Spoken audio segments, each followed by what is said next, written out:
What's happening, HC Nation? Tutorial Tuesday's up, so let's go.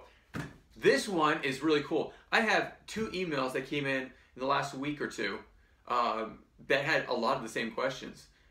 They were basically on the same page. And they're not hard questions. They're actually answered in the rules, but they wanted to come to me because I've been asking you guys to. So again, please do. Even if there are rules and you have questions, maybe you're not 100% sure, I'm your guy for that. So, Tutorial Tuesday, I've got an email from Josiah Harrington, who's actually, their family's doing an ambassadorship. So this is really cool. They're ambassadors for our company. It's where you host tournaments in your local area. And you can actually earn money off it. You can do all these different things. And you don't have to be an adult to do it. You just have to have an adult to supervise. Anyways, and the other one is from Daniel Kirkman. So these 2 emails, I'm going to share 2 things that they had very similar in questions. I'm going to read Josiah's. This is how he puts it.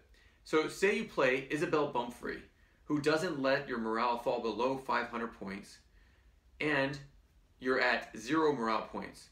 Do you automatically go to 500 points? You know what? That's a good question. People have had these questions before. They never let you fall below 500 points, sadly, after you get to 500 points. So yeah, it's a winning game. You still have to get to 500 points beforehand. They don't just increase your morale all the way up to 500 points, or maybe one at some point will say 1,000 points. They won't do that. They don't get you that high. They're not just going to give you 1,000 points. Sad to say, but at the same time, as soon as you get to 500 points, you'll never go below that time, or that amount of morale. Here's on the flip side, if you're the opponent and you see that, you see your opponent cannot go below a certain point. And I'm not trying to talk about assassinations, especially of really good people, because these are good people that keep your morale up. But you have assassins, you have challenges like the Colosseum or Cthulhu. You have all these different things of ways to get rid of those cards and send them to the discard pile.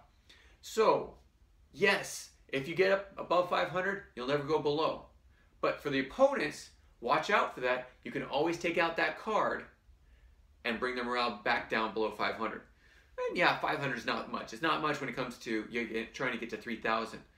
But every bit helps, especially if they stack their decks so that they gain morale really fast. Stacking your decks, it's allowed. It is legal.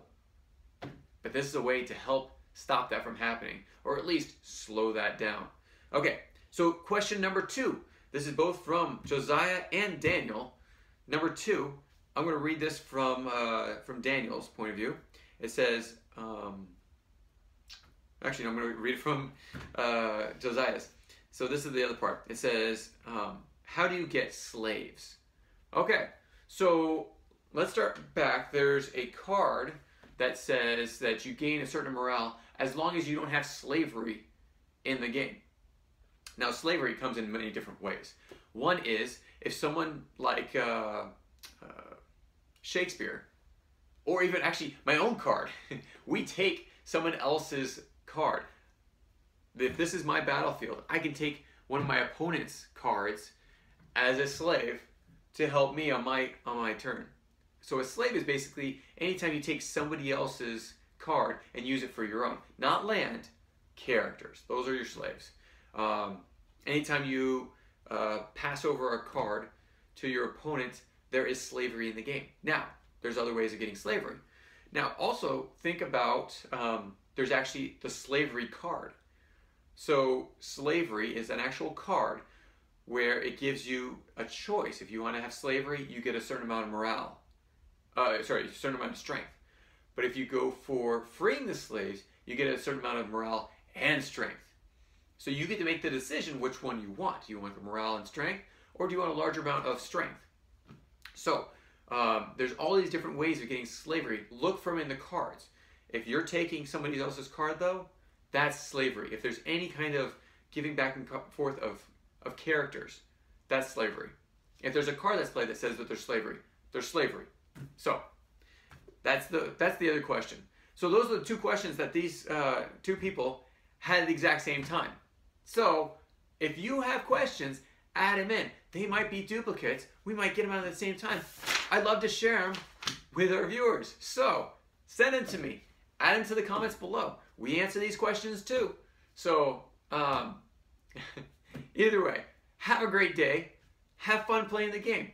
If you have any questions, send them to me.